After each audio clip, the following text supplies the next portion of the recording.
உம்ரா செய்யணும் அப்படிங்கிறது நம்முடைய வாழ்நாள் கனவு. அந்த இபாதத்தை முழு மன திருப்தியோட நியாயமான விலையில செய்யறதுக்கு நம்ம பேட்டை டிவி உம்ரா சர்வீஸ். ரொம்ப லக்ஸரியான பிரீமியம் 4 ஸ்டார் ஹோட்டல்ஸ், தரமான தமிழ்நாடு உணவு, ஒவ்வொரு வேளையும் 2 வகையான உணவு வகைகள், 50க்கும் மேற்பட்ட வரலாற்று இடங்களை நம்மளே நின்று வழிகாட்டி அந்த வரலாற்று இடங்களை பார்வையிட்டு அதுல இருந்து படிப்பினை பெற்று முழுமையான ஒரு மன திருப்தியோட பரிபூர்ணமா நம்மளுடைய உம்ரா இபாதத்துகள் நிறைவேற்றிட ஸ்கிரீன்ல தெரியக்கூடிய நம்பரை உடனே கான்டாக்ட் பண்ணுங்க. ரோடு ஷோவும் கிடையாது, கோடு ஷோவும் கிடையாது, போப்பாங்கிட்டு அப்படின்னு இப்ப நம்ம தளபதிய புதுச்சேரியில இருந்து விரட்டி அடிச்சிருக்காங்க. அதாவது சேலத்துல ஒரு ரோடு ஷோ நடத்துறதுக்காக அடுத்து விஜய் வந்து கரூர் இந்த பிரச்சனை எல்லாம் ஓஞ்சதுக்கு அப்புறம் செட்டில்மெண்ட் எல்லாம் நடந்து முடிஞ்சதுக்கு அப்புறம் சேலத்துல ஒரு கூட்டம் நடத்தலாம், டிசம்பர் 5ஆம் தேதி நடத்தலாம்னு சொல்லி பிளான் பண்ணியிருந்தாரு. ஆனா டிசம்பர் 6ஆம் தேதி பாபர் மசீது இடிப்பு தினம் இருக்கிறதால அது சம்பந்தமான பாதுகாப்பு பணியில போலீஸ் இருப்பாங்க. டிசம்பர் 3ஆம் தேதி கார்த்திகை தீபம் வரதால திருவண்ணாமலையில அந்த கோயிலுக்கு பல மாவட்டங்கள்ல இருந்து போலீஸ் பாதுகாப்புக்கு போவாங்கன்னு சொல்லி சேலம்ல விஜய் கூட்டம் நடத்துறதுக்கான அனுமதி மறுத்திருந்தாங்க. இப்ப அதே டிசம்பர் 5ஆம் தேதி புதுச்சேரியில நாங்க ஒரு ரோடு ஷோவே நடத்த போறோம் அப்படின்னு சொல்லி புதுச்சேரி கவர்மெண்ட் கிட்ட போய் அப்ரோச் பண்றாங்க. அதே ஏதோ ஒரு ஜோசியக்காரங்க ஏதாவது சொல்லியிருப்பாங்களே தெரியல, டிசம்பர் 5ஆம் தேதி நடத்தினா சரியான நாளுப்பா, இத்தனை நாளா சனிக்கிழமை மட்டுமே நடத்திட்டு இருந்தவங்க இந்த முறை வியாழக்கிழமை மாத்தினாங்க. அது என்னவோ அந்த டிசம்பர் 5 என்னன்னு தெரியல, அது பிடிச்சிட்டு விடவே மாட்டாங்க. சரி, தமிழ்நாட்டில் தான் அலோவ் பண்ணல, நம்ம போய் புதுச்சேரியிலாச்சும் போய் அப்ரோச் பண்ணிடலாம் அப்படின்னு சொல்லி அந்த பக்கம் போனாங்க. பார்த்தா அங்கேயுமே எந்த ஒரு அனுமதியுமே கிடைக்கல. என்ன ஆச்சுன்னா, புதுச்சேரியில டிஜிபியா இருக்கக்கூடிய ஷாலினி சிங் அவங்கள போய் புசி ஆனந்த் போய் சந்திக்கிறதுக்காக போறாரு. ஆனா ஆள் இல்லாத கடையில போய் டிஆர்டி வந்திருக்கிறாரு. இவரு போன நேரம் பார்த்து அங்க டிஜிபி ஆபீஸ்ல இல்ல. அதாவது ஒரு இடத்துல அனுமதி கேட்க போறோம், அந்த ஊர்ல உங்க கட்சி நிர்வாகிகள் இருப்பாங்க, டிஜிபி இருக்காங்களா, எத்தனை மணிக்கு இருப்பாங்க, அவங்க அப்பாயின்மெண்ட் என்ன, எப்ப போலாம், இதுதானே எல்லாருமே கேட்டு போவாங்க. ஒரு கட்சியோட பொதுச் செயலாளர் போறாரு, அங்க எப்ப டிஜிபி இருப்பாங்க எதுவுமே தெரியாம அங்க போயிருக்கிறாங்க. டிஜிபி அங்க இல்லையா. அப்புறம் டிஜிபி இல்ல, ஆனாலும் இவங்க அனுமதி கேட்கும் போது அங்க அனுமதி மறுக்கப்பட்டிருக்கு அப்படிங்கிற செய்திகள் இப்போ வருது. அது காரணம் என்னன்னா, புதுச்சேரியில வந்து இவங்க ஒரு பிளான் பண்ணிருக்காங்க, விஜய் வச்சு ஒரு ரோடு ஷோ ஒன்று பண்ணலாம். புதுச்சேரியில இருக்கக்கூடிய காலாப்பட்டியில இருந்து கன்னியகோவில் இந்த ஏரியா வரைக்கும் அவர் வந்து ரோடு ஷோ நடத்துறதாகவும், சோனாம்பாளையம் வாட்டர் டேங்க் கிட்ட விஜய் வந்து மைக்ல பேசுவாரு அப்படிங்கிற மாதிரி ஒரு செட்டிங் போட்டுட்டு அந்த இடத்துல ஒரு பிளான் பண்ணியிருந்தாங்க. ஆனா இப்ப புதுச்சேரியை பொறுத்த வரைக்கும் அங்க மழை பெரிய அளவுல இருக்குது. இப்ப இந்த இலங்கையில இருந்து மழை வந்து அப்படியே புதுச்சேரி, சென்னை, அதை தாண்டி ஆந்திராவுக்கு போவோங்கிறதால புதுச்சேரி மழையில பெரிய அளவுல பாதிக்கப்பட அதிகமான வாய்ப்பு இருக்கிறதால இதை பத்தி பேச்சே எனக்கு வராதிங்க அப்படிங்கிற மாதிரி சொல்லிட்டதாகவும், கூடுதலா ஒரு செய்தி என்னன்னா, புதுச்சேரிக்கு விஜய் வராரு அப்படின்னா பக்கத்துல இருக்கக்கூடிய கடலூர், அந்த பக்கம் விழுப்புரம் கடலூர்ல இருந்து அதிகமான பேர் விஜயை பாக்குறதுக்காக வாய்ப்புகள் அதிகமா இருக்கு. அங்க இருந்து பாக்குறது. இப்போ கரூர்ல இந்த பிரச்சனை நடக்கும்போது சேலத்துல இருந்தும் திருச்சியில இருந்தும் பல பேர் விஜயோடைய வேன் கூடவே கூட சேர்ந்து நிறைய பேர் வந்திருந்தாங்க. இவங்க சொல்றது என்ன, 10,000 பேர் தான் கூட்டம் வரும்னு சொன்னாங்க. ஆனா வேன் கூட வந்த கூட்டமே பெரிய கூட்டம் ஒன்று வந்துச்சு. அப்ப அந்த மாதிரி இப்ப புதுச்சேரி கவர்மெண்ட் என்ன பண்ணிட்டாங்கன்னா, கடலூர்ல இருந்தும் விழுப்புரத்துல இருந்தும் இன்னும் கொஞ்சம் தள்ளி திருவண்ணாமலையில இருந்தும் கூட கூட்டம் வர வாய்ப்பு இருக்கு. அப்படி வந்தா இந்த சின்ன ஊர் புதுச்சேரி, இந்த சின்ன ஊருக்குள்ள இவ்வளவு கூட்டம் வந்து சேர்ந்துருச்சுன்னா அப்புறம் கரூர்ல ஏற்பட்ட மாதிரி ஒரு பாதிப்பு இங்க ஏற்பட்டுரும் அப்படிங்கறதால இந்த கூட்டத்துக்கு, இந்த ரோடு ஷோவுக்கு அனுமதி மறுக்கப்பட்டதாகவும் இப்போ ஒரு செய்திகள் வந்திருக்குது. கூடுதலா இப்ப அங்க மழை சம்பந்தமான பிரச்சனைகள் எல்லாம் இருக்கிறதால இந்த அனுமதி மறுக்கப்பட்டிருக்கு. அப்புறம் டிஜிபி ஆபீஸ்ல இருந்து நம்ம புசி ஆனந்த் இட்டுன்னு கூட்டு போயிருக்காங்க. அப்புறம் உள்ள இருந்து வெளியில வரும்போது ரொம்ப அமைதியா சோர்ந்து போய் வெளியில வராரு. வெளியில வரும்போது பத்திரிகையாளர்கள் அவர்கிட்ட கேட்கறாங்க, என்ன சார் அனுமதி கொடுத்தாங்களா இல்லையா சார், என்ன சார் கேட்டீங்களா, என்னதான் நடந்துச்சு அப்படி கேட்கும்போது இப்படியே சிரிச்சுக்கிட்டே போறாரு கடைசி வரைக்கும். சார் என்ன சார் இப்படி சிரிச்சுட்டு போனா என்னதான் சார், தமிழ்நாட்டுல தான் இப்படி பண்ணிட்டு இருப்பீங்க, இங்க புதுச்சேரி உங்க சொந்த ஊர் தானே சார், உங்க சொந்த ஊரை சேர்ந்த பத்திரிகையாளர் நாங்க கேட்கிறோம் சார், இப்படி சிரிச்சுட்டு போனா என்னதான் சார் அர்த்தம் அப்படின்னு சொல்லி இப்படியும் கேட்டு பாத்துறாங்க. அப்படியே சிரிச்சுக்கிட்டே மனுஷன் போறாப்புல. அவ்வளோ ஒரு வெள்ளந்தி மனுஷனா, ஒரு அப்பாவி மனுஷனா வந்துட்டு இருக்காரு. ஓகே, ஒரு வழியா புதுச்சேரியும் சொல்லி முடிஞ்சு போச்சு. டிசம்பர் 5ஆம் தேதி புதுச்சேரியில ரோடு ஷோவும் கிடையாது, அங்க விஜய் கூட்டத்துக்கு அனுமதியும் கிடையாது அப்படிங்கிற நிலைமை ஆயிப்போச்சு. ஆனா இப்ப சில தற்கொலைக்கு என்ன தெரியுமா செய்றாங்க, ஏ திமுக அரசே பயந்துட்டியா நீ, ஏ ஸ்டாலின் அரசே இன்னும் பயமா எங்க தளபதியை பார்த்து அப்படின்னு சொல்லி இதுக்கும் திமுக காரணம் ஸ்டாலின் காரணங்கிறாங்க. அடே அது புதுச்சேரி, அது தமிழ்நாட்டுல இல்ல, அது ஒரு யூனியன் பிரதேசம் அப்படிங்கிற இந்த அறிவு கூட இவங்களுக்கு கிடையாது. இதுல என்னன்னா சோசியல் மீடியால யாராவது போய் சொல்றது, டே இதுக்கும் திமுக சம்பந்தம் இல்லடா, இது தமிழ்நாடு அரசுடைய வட்டம் கிடையாதுடா, அது புதுச்சேரி வேற கவர்மெண்ட்ரா அப்படின்னு சொன்னா, அதெல்லாம் கிடையாது, பாண்டிச்சேரி தமிழ்நாட்டுல தான் இருக்குது, புதுச்சேரி இருக்கு பாரு, புதுச்சேரி வேற ஸ்டேட்டு, ஆனா பாண்டிச்சேரி தமிழ்நாட்டுக்குள்ளதான் இருக்குது அப்படிங்கிறான். இதான் இவங்களை தற்குறி அப்படிங்கிறது.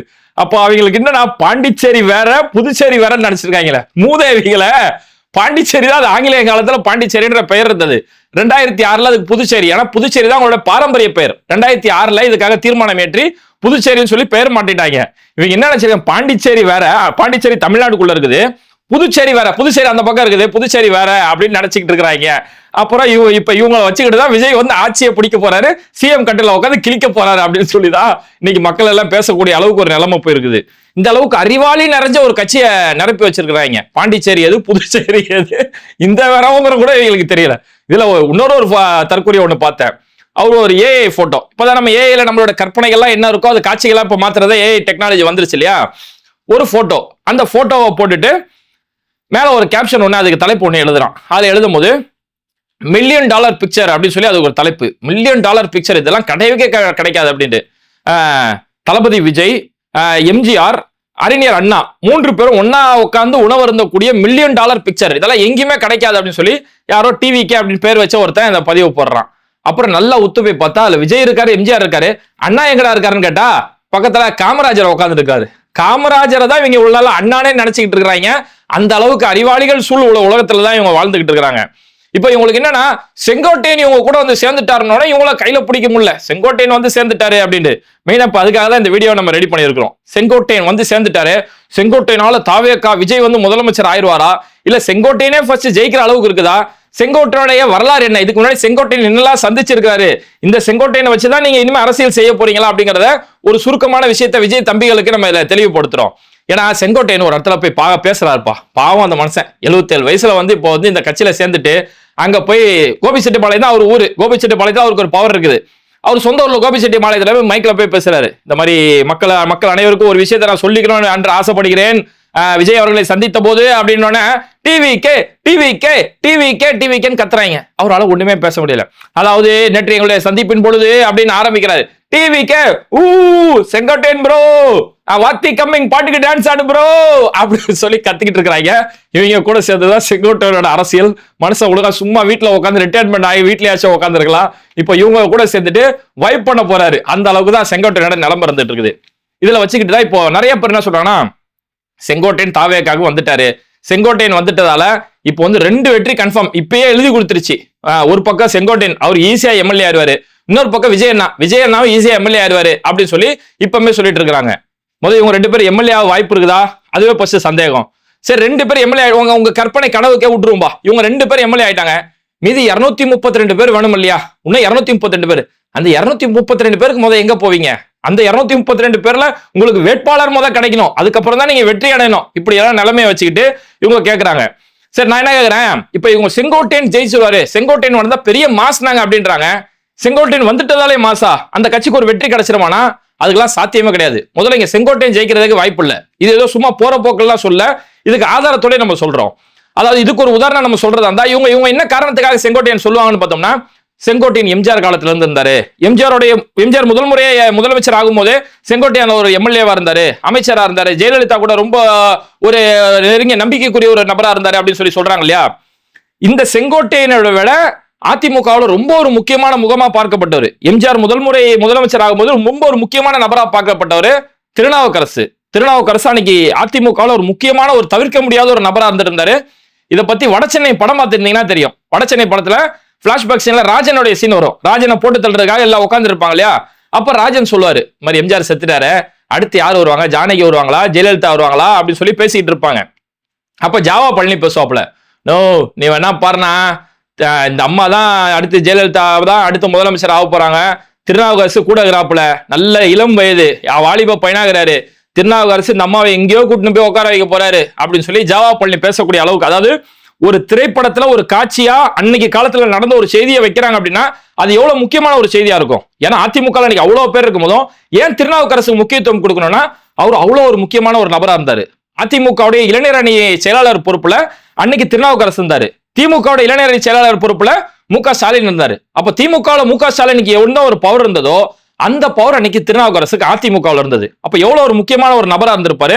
1977 எம்ஜிஆர் முதலமைச்சர் ஆகும் போது அன்னைக்கே எம்எல்ஏ ஆகிறாரு, திருநாவுக்கரசு எம்எல்ஏ ஆகிறாரு. அன்னைக்கு அவருக்கு வெறும் 27 வயசு. அதுக்கடுத்து பல அமைச்சர் பொறுப்புல பல இலாக்காவில் அமைச்சரா இருந்தாரு, துணை சபாநாயகர் பொறுப்புல இருந்தாரு. இந்த அளவுக்கு அதிமுக ஒரு முக்கியமான ஒரு தவிர்க்க முடியாத சக்தியா அன்னைக்கு திருநாவுக்கரசு இருந்தாரு. அதுக்கப்புறமா எம்ஜிஆர் மரணத்துக்கு பிறகு அதிமுக ரெண்டா உடையுது. ஜானகி தரப்பு ஒண்ணு, ஜெயலலிதா தரப்பு ஒண்ணு, ரெண்டா உடையுது. அப்போ ஜெயலலிதா கூட திருநாவுக்கரசு இருக்காரு. அதுதான் வடசென்னை படத்துல அந்த டைலாக் வைக்கிறாங்க. அப்படி இருக்கும்போது ஜெயலலிதாவுக்கு பல வகையான பாதுகாப்புகள் ஏற்பாடு செய்யணும்னு சொல்லி இந்த இன்னைக்கெல்லாம் பெரிய பிரபலங்கள் இருந்தா பவுன்சர் வைக்கிறாங்க இல்லையா, இந்த பவுன்சர் கலாச்சாரத்தை ஆரம்பிச்சு வச்சதே திருநாவுக்கரசு தான். ஜெயலலிதாவுக்கு பவுன்சர் பாதுகாப்பு ஏற்பாடு எல்லாமே செஞ்சு அப்பேற்பட்ட ஒரு நபரா இருந்திருந்தாரு.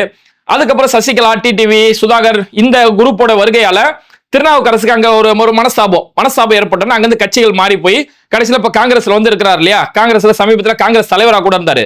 அப்ப அதிமுகவுல எம்ஜிஆர் காலத்துல இருந்து ஜெயலலிதாவோட நம்பிக்கை கூடிய இடமா இருந்து இவ்வளவு முக்கியமா இருந்த திருநாவுக்கரசு அவர் வந்ததால இங்க காங்கிரஸ்க்கு ஏதாவது ஒரு மாற்றம் ஏற்பட்டதா?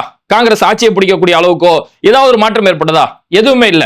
திருநாவுக்கரசு அதிமுகவில் இருந்த வரைக்கும் அவருக்கு அவ்வளவு பெரிய பவர். அதுக்கடுத்து ஒரு வேற கட்சிக்கு மாறிட்டோன்னே அந்த கட்சியோட ஒரு நபரா தான் பார்க்கப்பட்டாரே தவிர அவரால இந்த கட்சி வளர்ந்தது அப்படி சொல்லி எதுவுமே சொல்ல முடியாது. இதுக்கு உதாரணம் சொல்லலாம், திமுகவில் கூட நீங்க பார்க்கலாம். இப்போ இன்னைக்கு அறநிலைத்துறை அமைச்சரா சேகர்பாபு இருக்கிறாரு. இந்த சேகர்பாபு ஆரம்ப காலத்துல அதிமுகவுடைய அடிமட்ட தொண்டனா இருந்தவர். அதிமுக காலத்துல ஜெயலலிதாவுக்கு அவ்வளோ ஒரு முக்கியமான வட சென்னையில அதிமுகவுடைய ஒரு முகமா செயல்பட்டு இருந்தவர். அதுக்கப்புறம் அவர் திமுகவில் வந்து சேர்றாரு. அதுக்கடுத்து வரக்கூடிய தேர்தலில் வடசென்னை தொகுதியில சேகர்பாபு தோல்வி அடைகிறாரு. அப்போ ஒரு அதிமுக அன்னைக்கு அவ்வளவு பெரிய செல்வாக்கு இருந்தது. அந்த செல்வாக்கு அப்படியே சேகர்பாபு கடைசி வெற்றி அடையவரானா வெற்றி அடைய முடியல. அப்போ ஒரு செல்வாக்குங்கிறது அந்த கட்சியில இருக்கும் போது அந்த செல்வாக்கு அப்படிங்கிறத புரிஞ்சுக்க முடியுது. அதுக்கப்புறம் சேகர்பாபு திமுகவில் பயணிக்கும் போது திமுக வெற்றி அடையும் போது தான் சேகர்பாபு வெற்றி அடைகிறாரு. அப்போ இதுதான் யதார்த்தம். இப்போ இன்னைக்கு செங்கோட்டையன் அதிமுக இத்தனை வருஷம் ஜெயிச்சிட்டு இருந்தார் இல்லையா. ஃபர்ஸ்ட் அதிமுக தொடர்ந்து ஜெயிக்கல, அதுக்கான டீட்டெயில் நான் பின்னாடி வரேன். செங்கோட்டையன் ஜெயிச்சிட்டு இருந்தாருன்னா அதே வெற்றி அதே செல்வாக்கு நீங்க தாவேக்கல வந்தோன்னா கிடைச்சிருமானா அதுக்கெல்லாம் வாய்ப்பே இல்லை. ஏன்னா அது ஒரு சின்ன புலத்தனமான கட்சியா தான் இன்னைக்கு பார்க்கப்பட்டு இருக்குது. சரி, இதெல்லாம் இப்ப இந்த யதார்த்தத்தை ஃபர்ஸ்ட் புரிஞ்சுக்கணும். அதுக்கடுத்து இன்னைக்கு தாவேக்காரவங்க நாங்க தான் ஊழலுக்கு மாற்றா வந்திருக்கிறோம், நாங்க தான் பெண்களுடைய பாதுகாப்பு வந்திருக்கோன்றீங்களே. ஃபர்ஸ்ட் இதை நீங்க செங்கோட்டையனை வச்சுக்கிட்டு இனிமேல் உங்களால ஊழல் ஒழிப்பையோ பெண்கள் பாதுகாப்பை பத்தி உங்களால முழுமையா பேச முடியுமா? ஏன் அப்படின்னா இப்ப செங்கோட்டையன் ஊழல் இல்லாத ஒரு கரைப்படியாத ஒரு அரசியல்வாதியா? இப்போ அன்னைக்கு 1991 ஜெயலலிதா ஆட்சிக்கு வராங்க. 91 to 96 இந்த ஆட்சி காலத்துல செங்கோட்டையன் போக்குவரத்து துறை அமைச்சரா இருக்கிறாரு.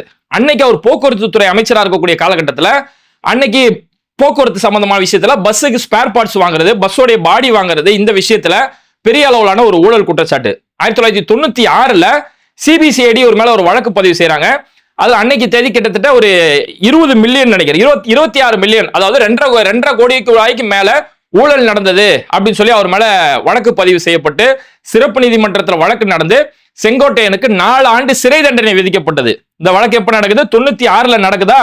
96 ஒரு தேர்தல் ஒண்ணு நடக்குது. 96 சட்டமன்ற தேர்தல் நடக்கும்போது திமுக சார்பில் ஒரு பெட்டி கடை வச்சிருந்த ஒரு நபர் திமுக சார்பில் வேட்பாளர் நிறுத்துறாங்க. எங்க கோபிச்செட்டிப்பாளையத்துல செங்கோட்டையன் நிக்கிறாரு. திமுக சார்பில் ஒரு பெட்டி கடை நடத்திருந்த வெங்கடுவை கொண்டு வந்து அந்த இடத்துல நிக்க வைக்கிறாங்க. செங்கோட்டையன் அந்த இடத்துல தோத்து போயிடுறாரு. ஒரு பெட்டி கடைக்காரர் கூட நின்று செங்கோட்டையன் தோத்து போயிடுறாரு. அந்த இடத்துல திமுக தான் ஜெயிக்குது. அப்போ இவர் வந்து இன்னும் அப்படியே மாஸ் வெற்றி, தொடர் வெற்றி, அப்படி வெற்றி நாயகெல்லாம் கிடையாது. 96 ஒரு பெட்டி கடைக்காரர்கிட்ட தோத்து போனவர் தான். தோத்து போயிட்டாரா? அதுக்கடுத்த தேர்தல் 2001 ஒரு தேர்தல் வருது. அந்த 2001 தேர்தலில் செங்கோட்டையனால போட்டியிட முடியல. ஏன்னா 96 மேல அவர் மேல ஒரு வழக்கு பதிவு செய்யப்பட்டதுல அதோடைய தீர்ப்பு வரக்கூடிய நேரத்துல செங்கோட்டையனுக்கு 4 ஆண்டு சிறை தண்டனை விதிக்கப்பட்டது. அந்த கேஸ் விதிக்கப்பட்டது ஒரு எம்எல்ஏவுக்கு 2 ஆண்டுகள் சிறை தண்டனை விதிக்கப்பட்டாலே அவங்களுடைய எம்எல்ஏ பறிக்கப்பட்டுரும் அப்படிங்கிற ஒரு நிலைமை இருக்கிறதால செங்கோட்டையனால அந்த 2001 தேர்தலில் போட்டியிட முடியல. அப்போ 96 இருந்து 2006 வரைக்கும் இவரு எம்எல்ஏ கூட கிடையாது. அவரால் களத்துல போட்டியிட முடியல. ஒரு தடவை தோத்து போயிருக்காரு. இப்ப ஏற்பட்ட நிலைமை தான் செங்கோட்டையன் இருந்தது. இவரை வச்சுக்கிதான் மாஸ், நாங்களாம் வைப் அப்படின்னு சொல்லி இவங்க சொல்லிட்டு இருக்காங்க. இது நம்ம சொல்ல வர்றது என்னன்னா அதுக்கடுத்து 2002 அதிமுகவோட ஆட்சி வந்ததுக்கு பிறகு அதுக்கடுத்து தீர்ப்பு அவங்களுக்கு சாதகமா வந்தது. அவங்களுக்கு சாதகமா வந்து அந்த தீர்ப்புல இருந்து அந்த வழக்குல இருந்து செங்கோட்டையன் விடுதலை செய்யப்பட்டார் அப்படிங்கிறது ஒரு தனி கதை. அப்ப நான் என்ன கேட்கிறேன், ஊழல் இல்லாத ஆட்சி செய்யணும் அப்படிங்கிறீங்களா? ஊழல் குற்றச்சாட்டு திமுக மேல ஊழல் குற்றச்சாட்டு என்னப்பா ஊழல் குற்றச்சாட்டு? 2G எல்லாம் நடக்கலையா அப்படிங்கிறேன். 2G தான் ஒண்ணுமே இல்லைன்னு நீதிமன்றமே சொல்லிச்சப்பா, சிஏஜி அறிக்கை வெளியிட்டுருச்சப்பா, அங்க எந்த ஒரு ஊழலும் நடக்கல, அரசுக்கு எந்த ஒரு இழப்பை ஏற்படும் சொல்லிருச்சப்பா அப்படின்னா அதெல்லாம் இல்ல, ஊழல் அப்படி அப்படின்றாங்களே. அப்ப அப்படி நீ பின்னாடி நீதிமன்றம் இல்லைன்னு சொல்லிருச்சு அப்படின்னா அப்ப செங்கோட்டையன் தான் சொல்லிச்சு. செங்கோட்டையன் 4 ஆண்டு தண்டனை விதிக்கப்பட்ட விஷயம்லாம் இருந்தது.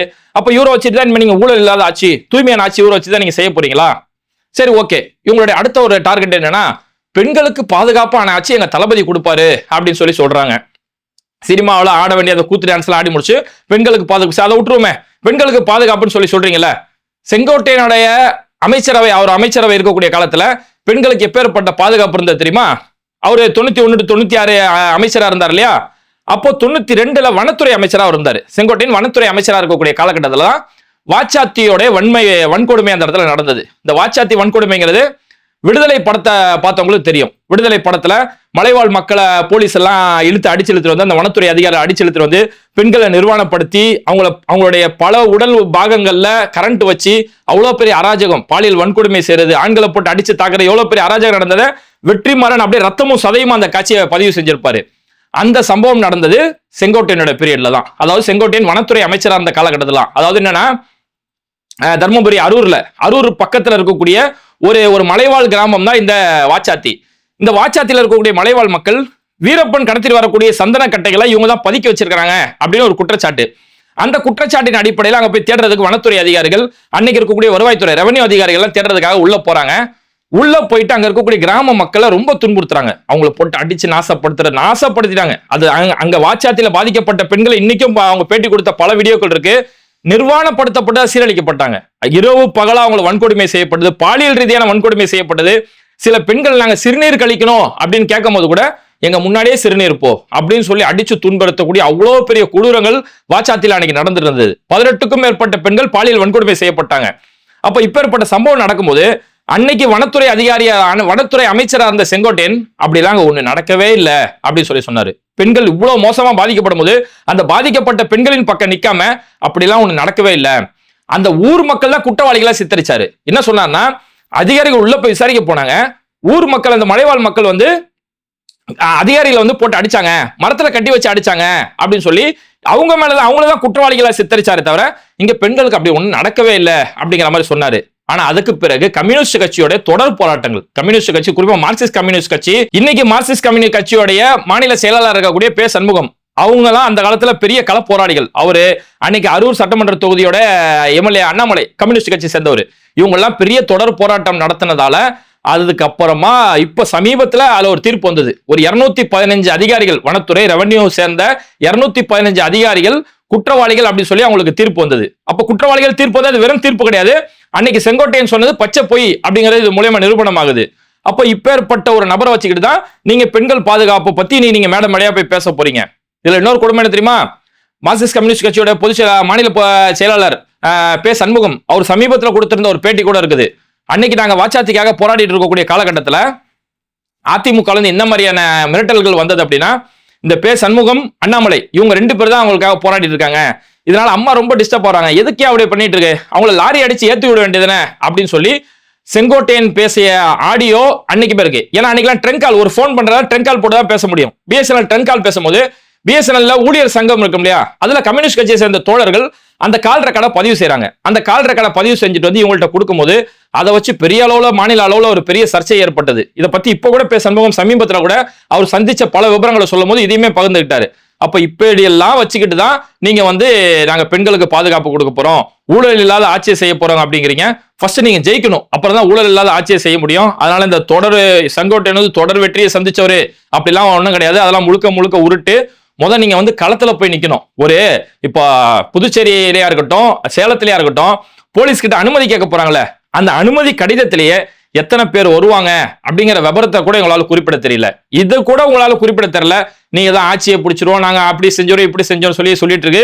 முழுக்க முழுக்க கனவு கண்டுகிட்டே இருக்கிறீங்க. அதாவது ஐயா அப்துல் கலாம் சொல்லுவாரு, வாழ்க்கையில கனவு காணுங்க அப்படின்னு சொல்லி அப்துல் கலாம் சொல்லியிருக்காரு. ஆனா அந்த தாவேகா சேர்ந்தவங்க கனவு காண்றதை மட்டுமே வாழ்க்கையா வச்சுன்னுக்கிறீங்க.